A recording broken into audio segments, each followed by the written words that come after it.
Hey guys, it's Hypetrain here. I have a series of videos covering JRPG news monthly and want to do the same for fighting game news. I want to start making more content for fighting games in addition to my JRPG content, especially around the time Street Fighter 6 comes out, as I plan to go hard on that game. This video is somewhat late as it's 2023 already, but to be clear, this video is a roundup of news from December 2022. I'll include articles in the description below, where you can read up more on all the news I mentioned in this video. So with that said, let's jump right into it.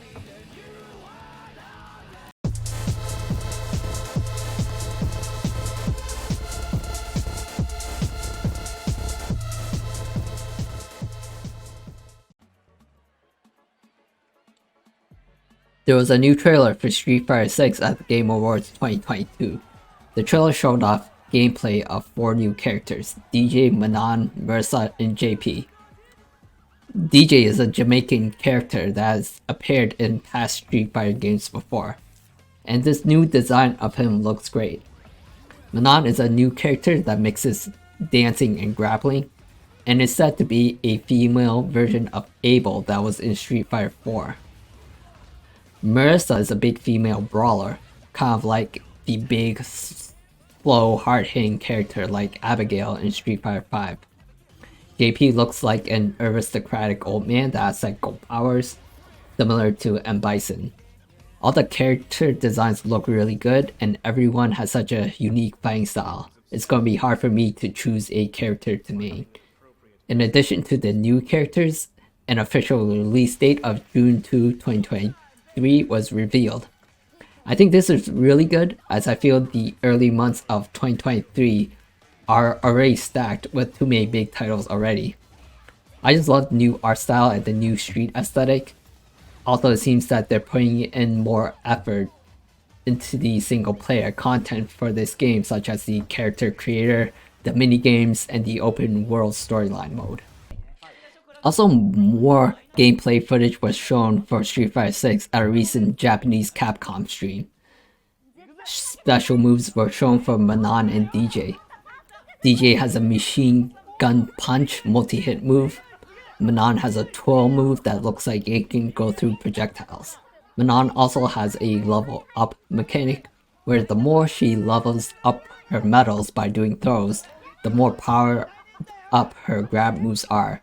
Her grab moves do more damage, and the animation for her moves change. Next is gameplay footage of JP versus Marissa. Marissa seems to have super armor and counter moves. Marissa also seems to have different stances where she can do different moves from each different stance. JP has a move where he shoots off a projectile that grabs you from far away. He also has a variety of full screen moves, so he seems to be a ranged character. Next is the gameplay footage of Dalzium and E Honda. Dalzium seems to be a zoner character yet again. Dalzium also seems to have multiple throw moves, as he has a normal throw and a crouching throw. It might seem like in this game, characters will have multiple throws that aren't just command grabs.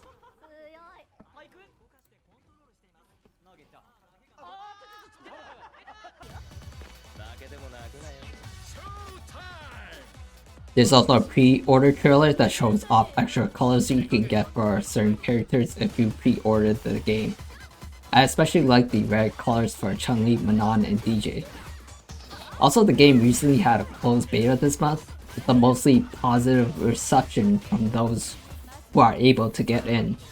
There are some people who weren't able to get into the beta and voiced their grievances on Twitter.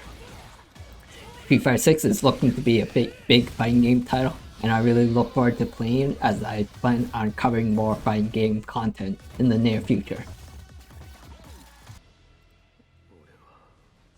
There was new gameplay shown of Tekken 8 at the Game Awards 2022. In the gameplay, a lot of returning Tekken characters were shown. Paul has a new look where his hair is down and has a biker type outfit. Law looks like he's completely jacked now and can use nunchucks for some of his attacks. King returns and he looks pretty much the same as before. Lars returns as well and has a new white trench coat outfit. Jack also has a new look, looking much more robotic than ever before, and he also carries a railgun he can actually use. The most surprising returning character is Jun, and she is confirmed to be a playable character. It's also confirmed that she is alive storyline-wise. The trailer shows off some other parts of the story. It seems that Kazuya has turned into a supervillain type character, and Jin is going into an all-out battle with Kazuya to try and stop him. There has been a recent interview with Harada, the infamous director of the Tekken series, where he stated that Tekken 8 is going to be much more offense-oriented. Harada talked about the new heat system in this game, where you can dash cancel moves.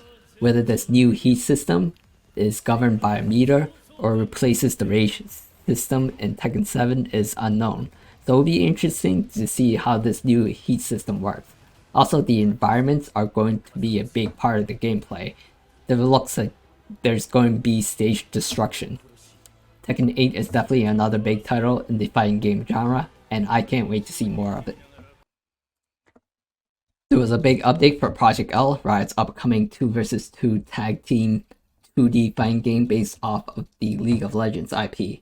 There was new gameplay footage where you can see characters such as Alawi, Darius, Echo, Jinx, and Ari. As a tag team fighter, assist moves are in the game. Each character will have 2 assist moves and a charge assist move, and these 3 assist moves are always available, and you won't have to choose one move over another like in other tag team fighting games. Assist moves are basically when you call on the other character of your team to assist you and do a move on their own. There are also different types of tags in this game. A handshake tag is when you tag in the other character on your team while that character is on the screen. A dynamic save is a tag you can use to counter your enemy's attack if you time it correctly. These tag mechanics work in a very similar way to Blaze Blue Cross Tag Battle if you ever played that game. There's also a lot of movement mechanics such as dashing, running, wave dashing, jumps, long jumps, and super jumps. There's also unique character movement options like Ari can air dash and Echo can double jump. I really like the art style and move animations, and it does seem like the game will have a free-to-play model that's similar to League of Legends. I really do hope more fighting games release with the free-to-play model, as I believe that's the best way for fighting games to get a larger player base. The mechanics do seem to go towards being friendly to players who are new to fighting games, and the best of all, the game is confirmed to have rollback netcode. There's no official release date for Project L yet, so I hope to see more information on this game in the near future. There has been a very big patch release for Guilty Gear Strive that makes some very big changes to the game. Some of the biggest change include lower damage across the board, which in my opinion was the most needed change since the damage was way too high before.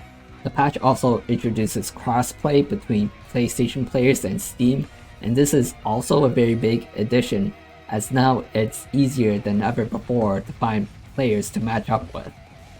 In my opinion, fighting games should always release with crossplay ready when the game releases, but I'm happy to hear that it's finally come to Guilty Gear Strive nonetheless.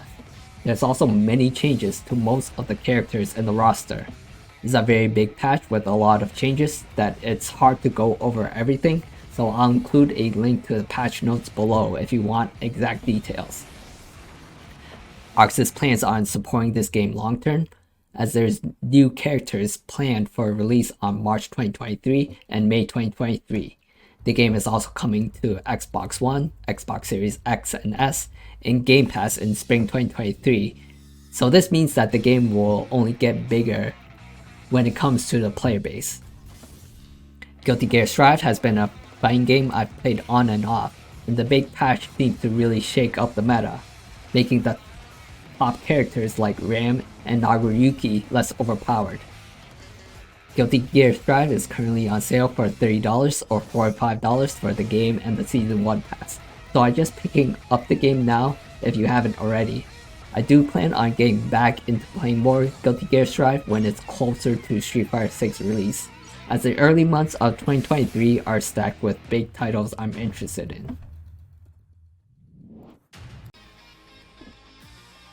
DNF Duel also got a major balance patch as well that changes a lot about the game. Major changes include buffs to all characters in the game.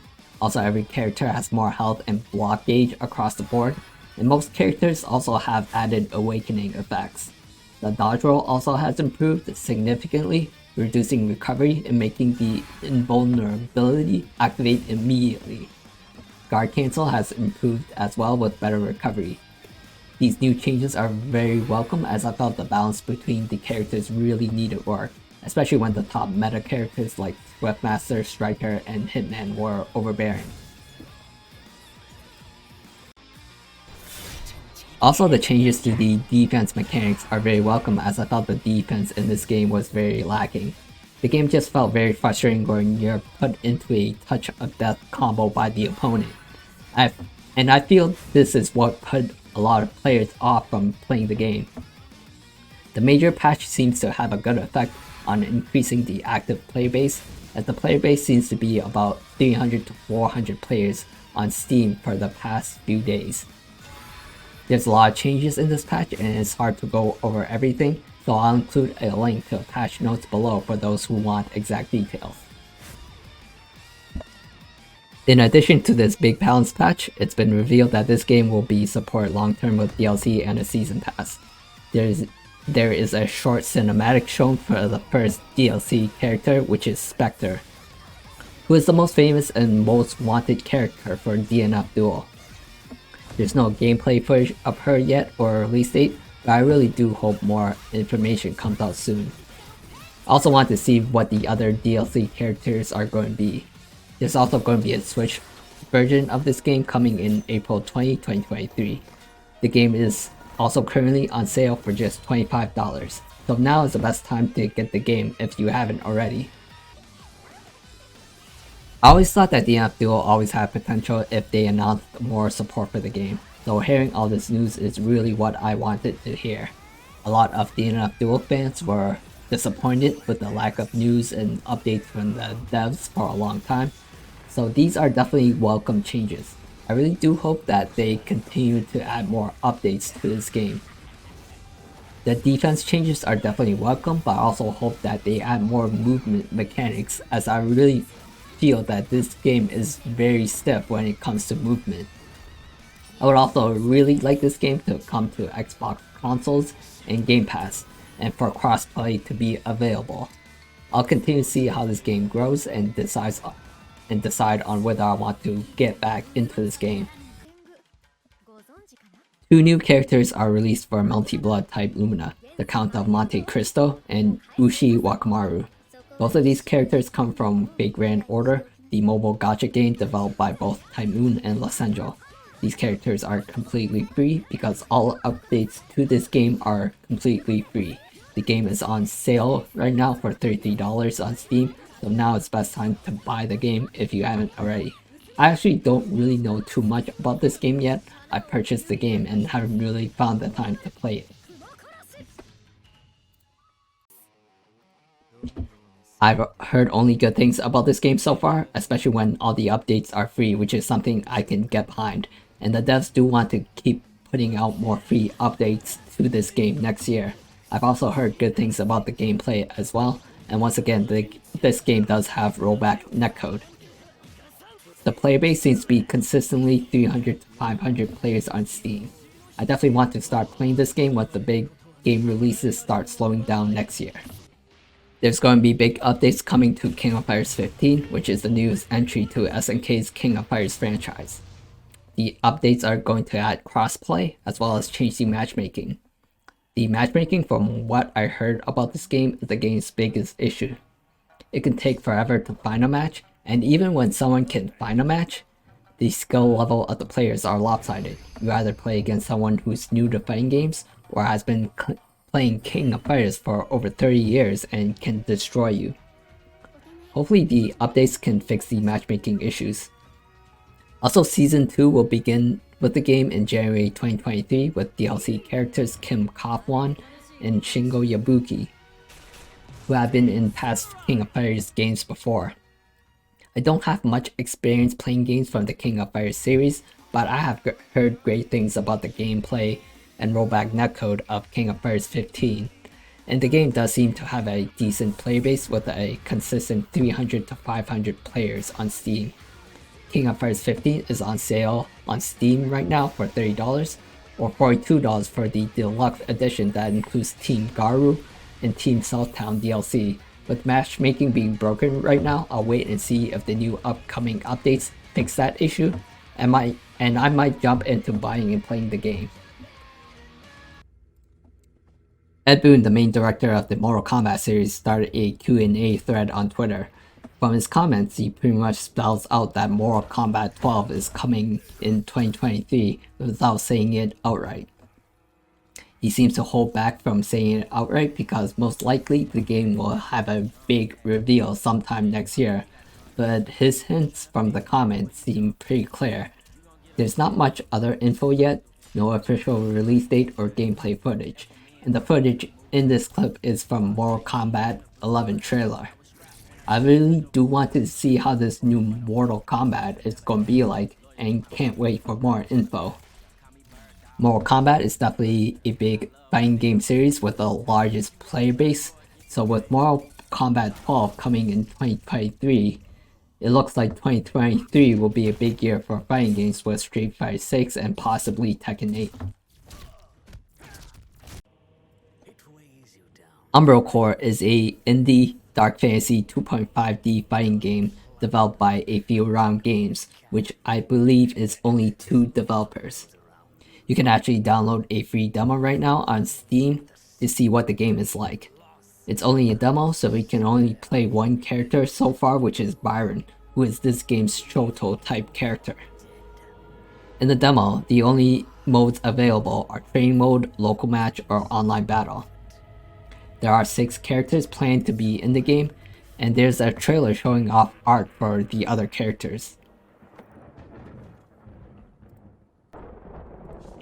Umbral Core combines the originality of Street Fighter. The devs do want to fund this game through Kickstarter, which has started already. The Kickstarter does seem very far from being the funding goals of the developers, so I do hope that the Kickstarter picks up more, as this does really seem like an interesting fighting game. I do like the art style, and the game is planned to have rollback netcode. I hope for the best of luck to the devs, and hope to hear more on their game soon. So there you have it, that's all the current fighting game news I have so far for the month of December 2022. If you like this video, and want to keep up on all the news of the latest fighting games, be sure to click on the like and subscribe button. It helps out my channel, and it helps me put out more content such as this video. Once again, my name is Hydrain, I'm signing out, and I'll see you next time.